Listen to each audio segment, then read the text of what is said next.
Trauma, Surrender, and Faith, featuring Angel Hiles. And this is episode 152 on Alternative Health Tools Podcast, where together we discover alternative health tools and explore integrative healing philosophies for both individuals and practitioners.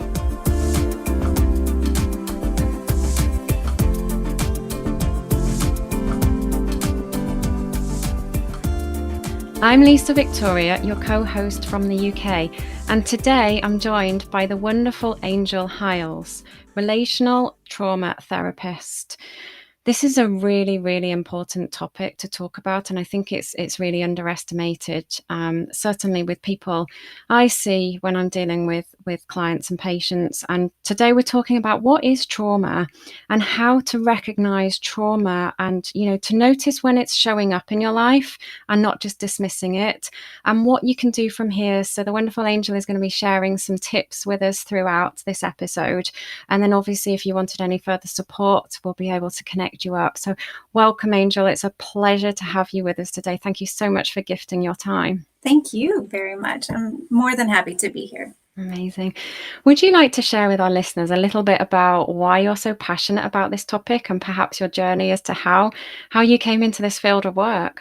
This topic is extremely personal to me, and I'm very passionate because I have suffered with relational functioning and emotional functioning, but more relational, right? That's how my trauma showed up in my life, was definitely through how I related to others, right? How I saw myself, my internal struggles, and therefore that I was unable to connect with others in a healthy way.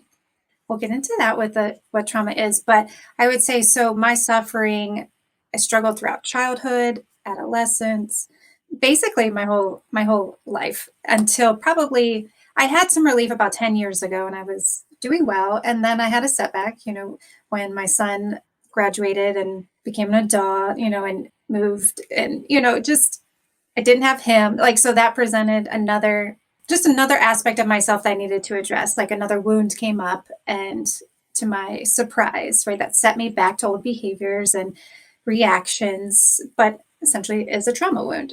Through that, though, starting in 2019, really, that was a very strong turning point that elevated me to, I feel, a true healing, a wholeness that I have finally found, right? And that other aspect that I was looking for was more, understanding and embodying that trauma lives in our body, and there's that energy behind it, and we have to release those and really step into the fear and surrender ourselves, right? So faith is also a strong foundational for me, because you have to believe that this is for a purpose, that all these things that I've gone through is going to be used for a greater purpose.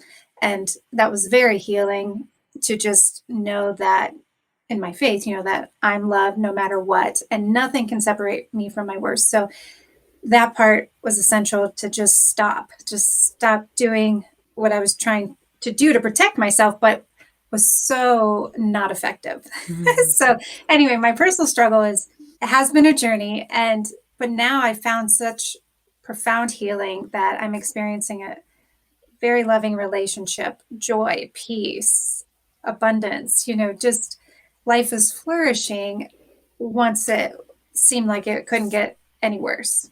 Amazing. Thank you for sharing your story. And I can see the smile on your face for all our listeners out there who can't see us. And an Angel is just radiating, it is almost like I've got an angel sitting in front of me.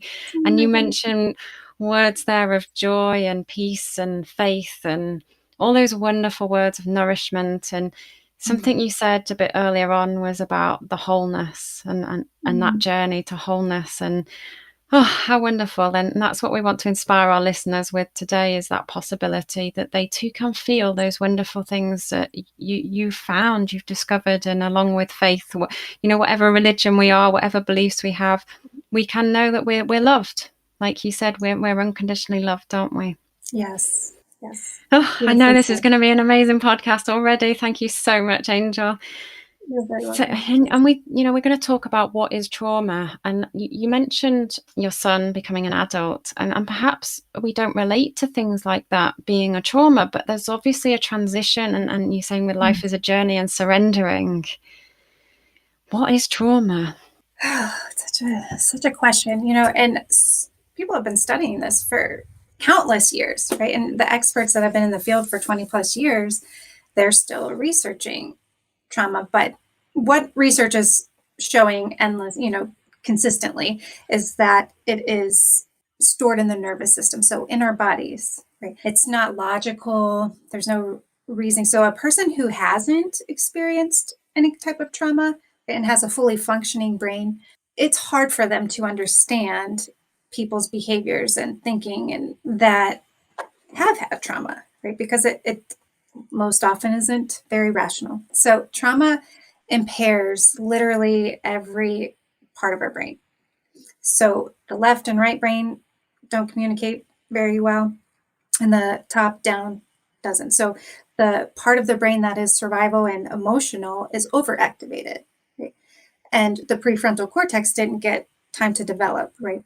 And so that has profound effects on our ability to regulate our emotions and make rational decisions. So nonetheless, now we have more stress hormones, right? And we basically perceive life as dangerous. So a person with some trauma will wake up in alert state, and then maybe something little is going to set them off and not be able to regulate themselves, right? And then have a prolonged response. But a person, again, with no trauma or little trauma and a calmer nervous system, they can sustain different or multiple stressors throughout the day and be able to feel stress and come back down in a much quicker, window. Does that make sense? Yeah, it makes total sense. What I'm hearing you saying is, people aren't able to respond in that moment if they've experienced trauma because there's a chemical element going on in their bodies. So what I'm hearing is it's not often their fault that the chemical reaction is happening, but perhaps they're feeling like there's something wrong with them. That's exactly right. There's fear and terror, right? Or they're just automatic responses because, somewhere, wherever the trauma occurred, the body remembers. Dr. Peter Levine, he created somatic experiencing. So basically, when we experience trauma, it's stored in our cells, in our body. And just like animals, they don't develop trauma symptoms right after they've experienced stress. So, but why? So he started studying that, and that's because they're able to discharge the fear, right? So we as humans tend to not do that, right? Our instinct is to avoid it. Wow. And there's nothing wrong with that. But when we do that, it's stored. And then we might have another now it's more of a pattern where we're not, addressing the core issue. And then we might, because we're fearing another situation like that. So then it just compounds. And now we have all this nervous energy or all this fear stored in our bodies, which then we can't concentrate. We doubt ourselves. We think we have to, please others and keep them happy because we think that is what keeps us safe or that prevents something, right? We just learn these ways of surviving and we tend to think that's how it works.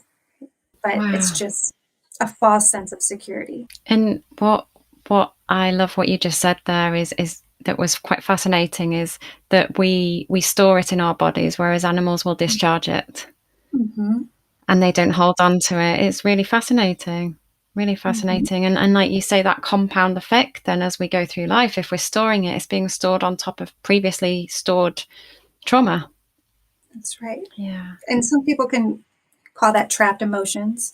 And to one person, it might not be traumatic, but to another person, it may be. So these can be like medical procedures, divorce, car accidents, natural disasters, of course, violence or aggression, abuse, neglect, all of those things play into it. But, maybe bullying, like those significant childhood events or, just feeling left out.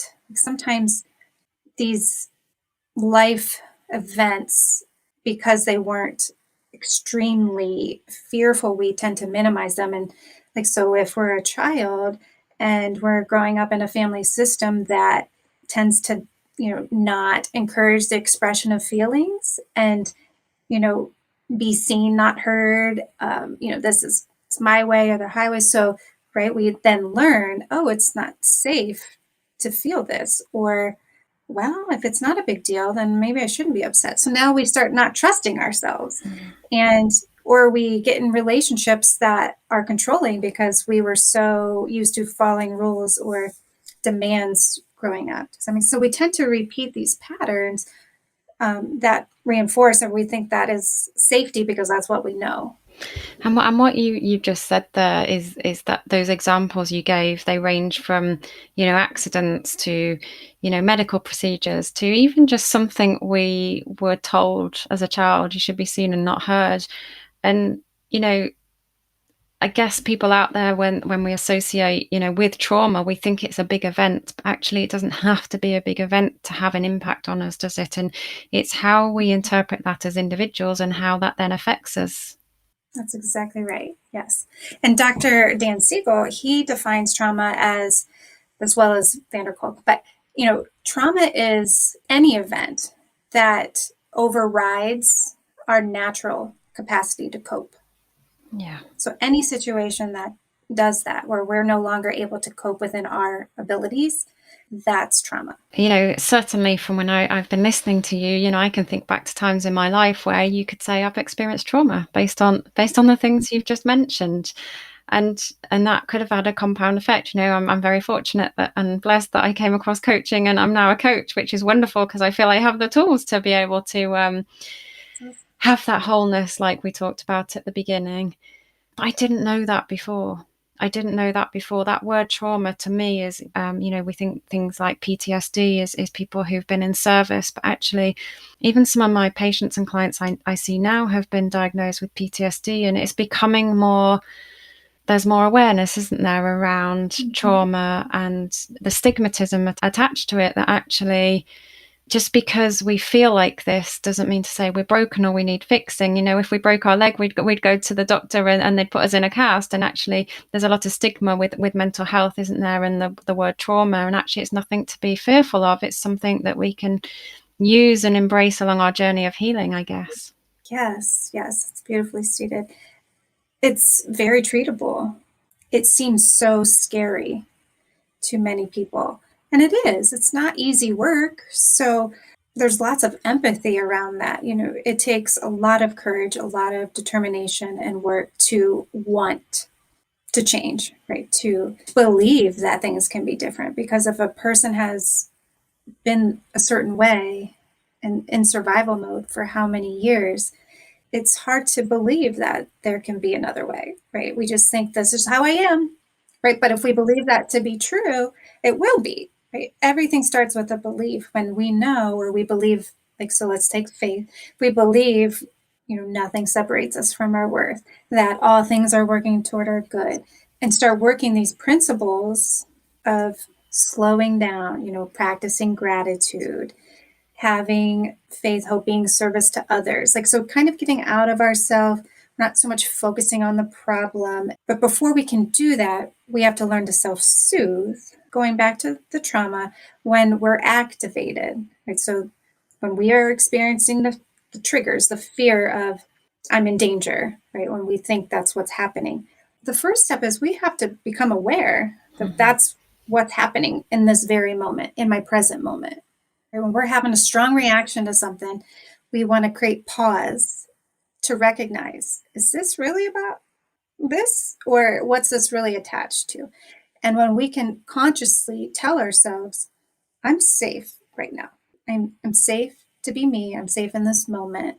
What's really happening here. So now we're bringing ourselves back to the present moment, and we're not in our minds or in the past or in the, we're now becoming present and tuned into our body. Yes. So now we make different choices in that moment, and we start creating new connections.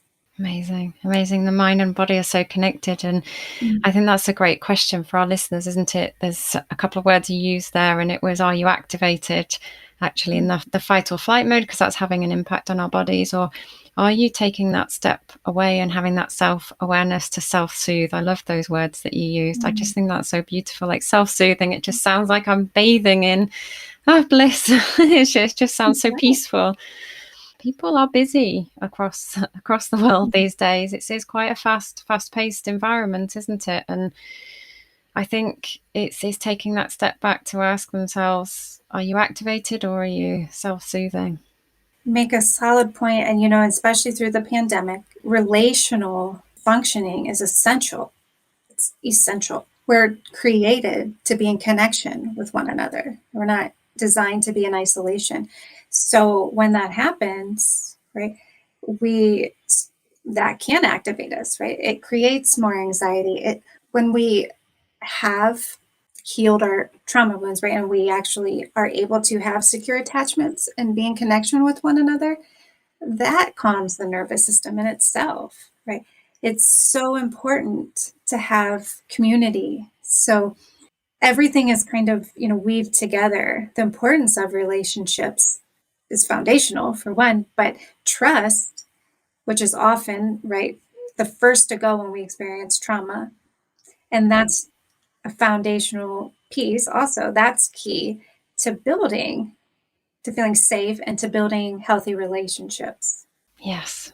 I'm in awe of your language. I'm loving your language, Angel. You're talking about weaving and self-soothing, and it just all sounds so beautiful and connected. And we're talking about the importance of having that connectedness to other beings, aren't we, in the community? And I think we're moving on to tips here, aren't we, in terms of how to deal with trauma. Something you mentioned earlier was about helping others and practicing gratitude, and that's taking the focus off the problem, like you said earlier, and focusing on what is positive. Yeah, and the top tip, so gratitude we've mentioned, and the pause we've already mentioned. Yes. Those are essential. So pausing when we have that awareness that I'm activated right now. So could you give us an example of pausing then, Angel? So people might think, well, how long do I pause for? What does a pause involve? How do I activate a pause? What advice could you give? So maybe like in a relationship, conflict, typically any type of conflict can activate someone that we're disagreeing, or we've maybe shared something and it wasn't received well. So now I'm, wanting to retreat, or I'm being triggered to act out or to get defensive, right, to protect myself. So when I'm about to go into a emotional reactive response, if I notice that, I can feel it. Like maybe my heart rate's, increasing, it's pounding, I'm sweating, I feel my temperature rising. Those are keys, some indications that I'm triggered, right? So in that moment, it can just be a breath. It can be a second. It's just, okay, what's happening? Okay, let me just take some deep breaths, right? And we really want to blow out our air. So when we inhale and hold and then exhale, that helps bring the heart rate down. So it's sending those messages to our brain and body that we're safe. Let's calm down. And so when we shut off the alarm, now we can make a more rational decision. Amazing. That was beautifully put. Thank you so much. So what we're saying is the alarm bells are going off in our body, that we might feel our heart racing. So our body's giving us feedback to say we're experiencing something. And that's our trigger to say we need to take a pause. So it's noticing, isn't it, what's going on in your body as well as your mind. That Yes. Wonderful explanation. Thank you very much. You're very welcome. So pausing, what a great tip. And Yes. the next one, gratitude. Yes. And so having gratitude for the feedback, right? For emotions, like we tend to develop a negative relationship with our emotions because of fear, like because they feel intense, they feel scary. And But all emotions are helpful. They serve a purpose. They're information. So if we can just take a step back and consider being more open to emotions and the purpose of them, they don't have to be so scary. So, when did I first, we get curious, right? When did I first feel like this? What's this attached to? What's my anger trying to tell me? What's this shame trying to protect me from? And we don't have to condemn ourselves when we're exploring these emotions. And emotions aren't good or bad or positive or negative. They're just emotions. They're just experiences. I think that's a really important point you've raised there. I think some people are resistant of feeling negative emotions because they've got the attachment that that's bad, they shouldn't be feeling that way. And actually what you've just described beautifully is it's information, it's giving you feedback. So I think that's a really important point for our listeners as well, isn't it? Is to know that there are no good or bad emotions. You're just feeling, you're experiencing a feeling in that moment, and it can pass. It will pass. It does pass. We've all experienced all the emotions, and the one thing we know is they pass. We don't know how long they're going to take to pass, but they do pass, don't they? Yes, beautifully. I'm so happy you brought that up. Beautifully stated. They're temporary, and holding on to that fact when it's happening, that provides hope. Being able to accept what you're experiencing when you're experiencing it. So again, remember, a natural ability or a natural instinct of ours is to want to resist pain and suffering. Makes sense. Who wants to suffer? So we resist it. But in that resistance, we create more suffering. So when we allow and give ourselves this permission to sit in the discomfort and in the pain without judging it, without trying to, change it, it's just, man, I feel sad. I feel angry. I feel discouraged. And whatever it is, that this is my experience that I'm having right now, and there's nothing wrong with it, and it will pass. And that comes back to your, faith and surrendering and trusting that it's going to pass, and it's information. So what can you learn from it? Oh, yes. And what can we learn from it? Exactly. Do I want to choose to grow from this? What is this? Absolutely. What is this information trying to show me? Amazing. And how can I use it to move me forward? Oh, this is phenomenal. And I'm sure our listeners are getting so much out of this already. I'm certainly enjoying the conversation. It's beautifully flowing.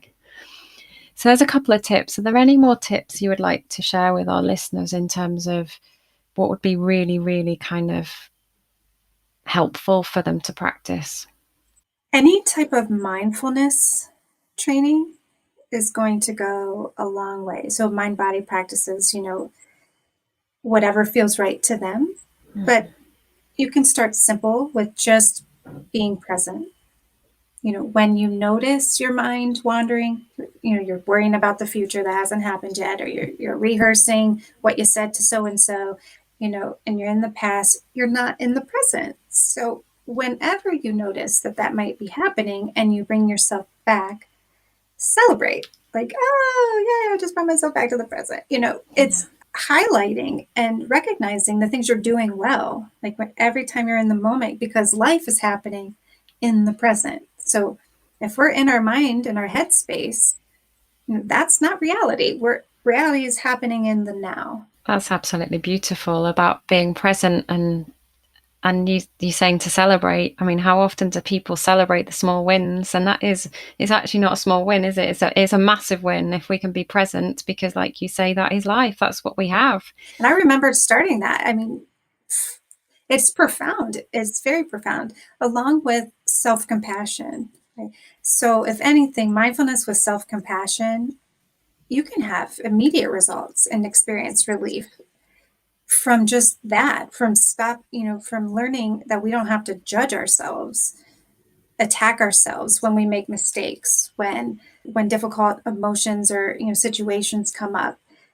Those things are learned also when we can say loving things to ourselves, like, hey, so you made a mistake, right?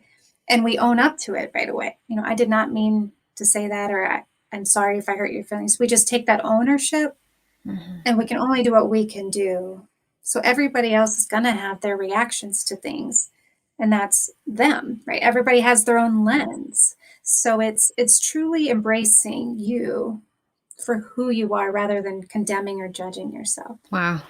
That's very profound, isn't it? And not allowing, your lens to be dirtied by somebody else's lens that they're looking through, because we can't control how they view the situation, can we? That's exactly right. Yeah, and it comes back to that self-compassion, doesn't it? As long as we're showing up and doing our best, that's all we can do. We're owning it and saying, I learned from it, or I'm sorry, or what could I do differently next time? How could I love myself more? How could I practice more gratitude? How could I pause better next time? All those wonderful tips that you've shared. Thank you. Yes, exactly. All of those wonderful things that we can do. So as you mentioned the word nurture or nourishment, but nurturing, it's always nurture, nurture, nurture. So one of my mentors right now is Dr. Dan Siegel, and I'm learning so much from him. He's just brilliant and a very compassionate soul. And he says it's nature and nurture. It's not either or, it's both. So we have to nurture ourselves and others, right? We have to give to ourselves what we want to give to others, or what we want from others, right? It's always a two-way street.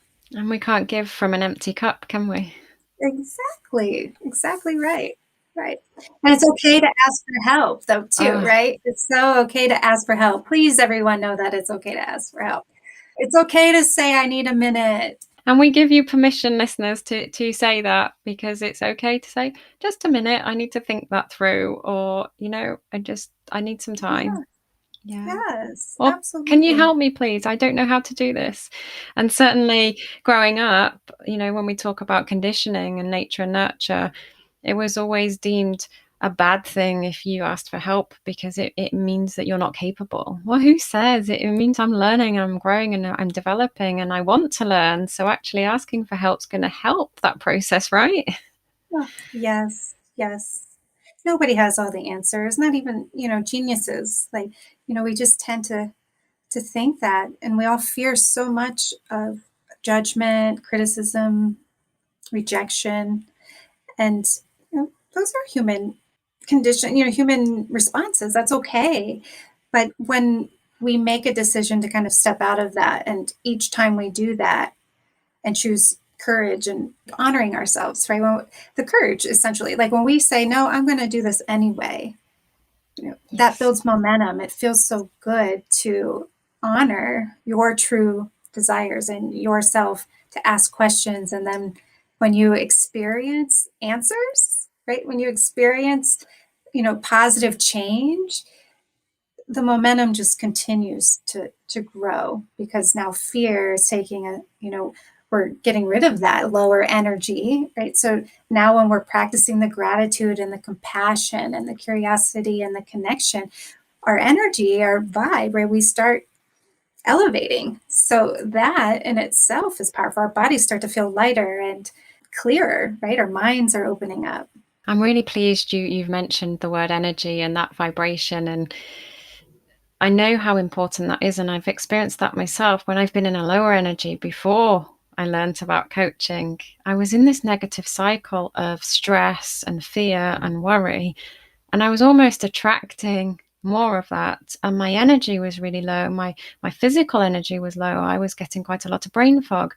And when I shifted my circuit that I was on to one of faith and trust and surrender and confidence and joy and all those wonderful words we've talked about today, everything shifted, like you said, and results were showing up and positive things were happening in my life. And it's possible, isn't it? It's possible. And we talked about that earlier. It's so possible to change it, and it's that having that faith that it can change. It doesn't have to be like this.